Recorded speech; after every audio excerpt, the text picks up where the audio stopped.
بالله بأي حقوق تتقدم على حق الدولة في قرارات السلم والحرب.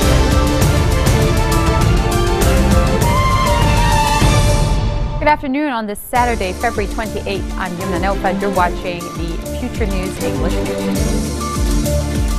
Relative calm prevails across the outskirts of the northeastern border village of Ras Baalbek in the Bekaa after the army fortifies its posts. UN Secretary General Ban Ki-moon hints that Israel deliberately targeted a UNIFIL base during last month's hostilities along Lebanon's border, which left one peacekeeper dead. And Boris Nemtsov, a Russian opposition leader and sharp critic of President Vladimir Putin, is gunned down near the Kremlin just a day before a planned protest against the government. Relative calm prevails across the outskirts of the northeastern border village of Ras Baalbek in the Bekaa after the army fortified its posts in the area. Sources said in comments published in a Safiya newspaper that the preemptive strike by the Lebanese army against the armed groups which were preparing to attack weak posts in the area had a harsh impact. The militants were confused by the military's attack on its positions in the outskirts, sources says, basing its statement on the wiretapping that the army and security forces, which are heavily deployed in the area, are carrying out. The source estimated that the militants are preparing for a swift retaliation to reclaim the land that the army controlled. Al-Qaeda affiliate Al-Nusra Front reportedly handed over to the Qatari-appointed mediator a list of its demands in return for the release of the Lebanese soldiers and policemen in its captivity. According to a Safiya newspaper, the demands include the names of the inmates that the Nusra seeks their release from Lebanese and Syrian prisons. Qatari intelligence chief Ghanem al-Kubaisi reportedly tasked an assistant to convey the demands of Al-Nusra to the Lebanese state. He is to meet the General Security Chief Abbas Ibrahim after he returns from a short visit to Washington to follow up on their latest talks in Doha. The General Security Directorate detained 2 Syrian nationals on charges of belonging to ISIS. The National News Agency reported that Ali Abd al-Awad and Awad Muhammad al-Ali were detained in the area of Buwaiti in the village of Kfarjoz in the southern province of Nabatiyeh. The 2 detainees confessed during investigations of taking part in the fighting in Syria, where they joined the ranks of the Islamic group. A number of people have in recent months been charged with belonging to ISIS and other extremist organizations. The army and security forces have been cracking down on suspects wanted on these charges. UN Secretary General Ban Ki-moon is hinting that Israel deliberately targeted a UNIFIL base during last month's hostilities along Lebanon's border. It left one peacekeeper dead. Ban was cited by An-Nahar as condemning the killing of a Spanish UNIFIL peacekeeper who died during Israeli shelling of Lebanon's southern border, saying that the incident happened at a UNIFIL base which is known perfectly by Israeli forces. A report prepared by UN Special Coordinator for Lebanon, Zikrit Kag, submitted Friday to the UN Security Council, held Israel fully liable for the death of the peacekeeper. Last month, Hezbollah attacked a military convoy in the Israeli-occupied Shabaa farms, killing 2 soldiers and wounding several others. The attack comes in a response to an Israeli airstrike on Syria's Golan Heights of Quneitra 10 days earlier, which targeted a Hezbollah convoy.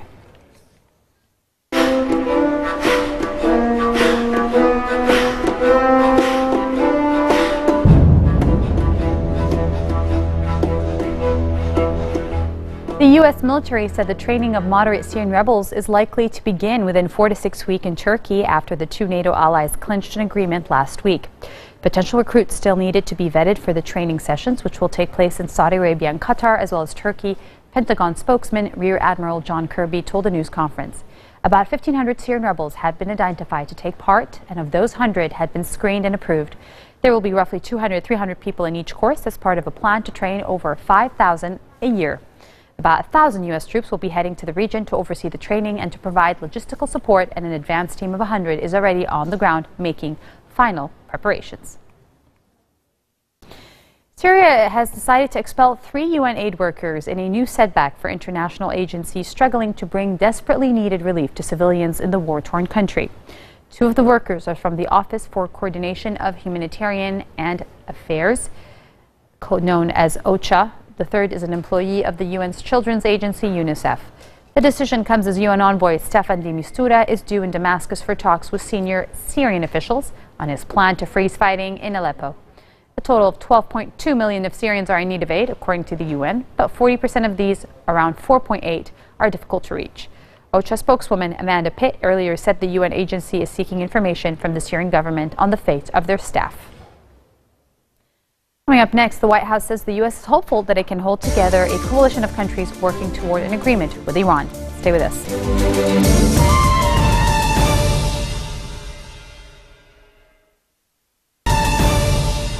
Welcome back. You're watching Future TV in English. ISIS suicide bombers and fighters struck targets in the northern Iraqi city of Samarra, where security forces and their Shia militia allies have been gathering for an offensive against the radical militants. Security sources and residents said the attack on Samarra was launched at 5:30 this morning when two ISIS suicide bombers blew up their cars in the northern area of Surashnas. At the same time, a man drove a Humvee rigged with explosives into the south of the city and detonated it, while ISIS fighters attacked security forces to the west with sniper fire. Medical sources said Samarra Hospital had received the bodies of 3 Hashid Shabi fighters and was treating 6 wounded people. Residents reported seeing black smoke over parts of the city and hearing powerful explosions as clashes continue. Boris Nemtsov, a Russian opposition leader and a sharp critic of President Vladimir Putin, was gunned down near the Kremlin just a day before a planned protest against the government. Nemtsov's death late on Friday ignited a fury among opposition figures who assailed the Kremlin for creating an atmosphere of intolerance of any dissent and calling the killing an assassination. Putin quickly offered his condolences and called the murder a provocation.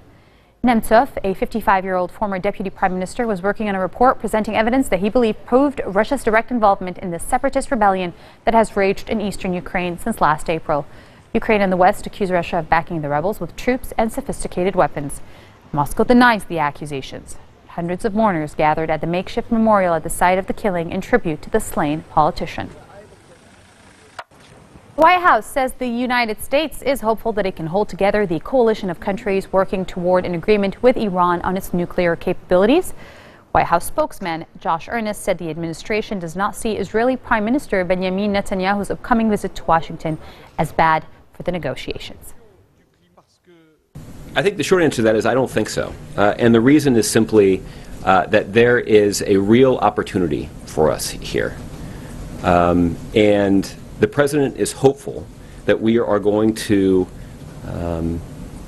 have an opportunity to do what is clearly in the best interests of the United States and Israel, which is to resolve the international community's concerns about Iran's nuclear program at the negotiating table.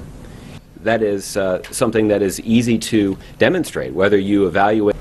That is part of why we continue to be concerned about this rhetoric that new sanctions should be imposed now, because it would cause that coalition of countries around the world to start to fray.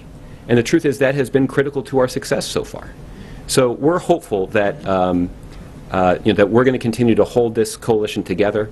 We're going to hold Iran accountable. And we're going to engage in negotiations, and we'll see if they're willing to make the difficult decisions necessary to resolve the international community's concerns. And again, what we're aiming for is an agreement that would prevent Iran from obtaining a nuclear weapon and allow the international community to verify it for themselves. The U.S. and Cuba hold a second round of negotiations on restoring diplomatic relations after a half-a-century interruption, although an immediate breakthrough appeared unlikely. Although the Obama administration wants embassies reopened by April's summit of North and South American leaders, Cuba hopes first to be removed from a U.S. terror blacklist. Although the U.S. has eased some trade and travel restrictions, the economic embargo on Cuba remains in force. Cuba still hasn't said if it will meet the American demand for unfettered diplomatic access on the island, and the same democracy and human rights concerns that have long hampered the relationship remain.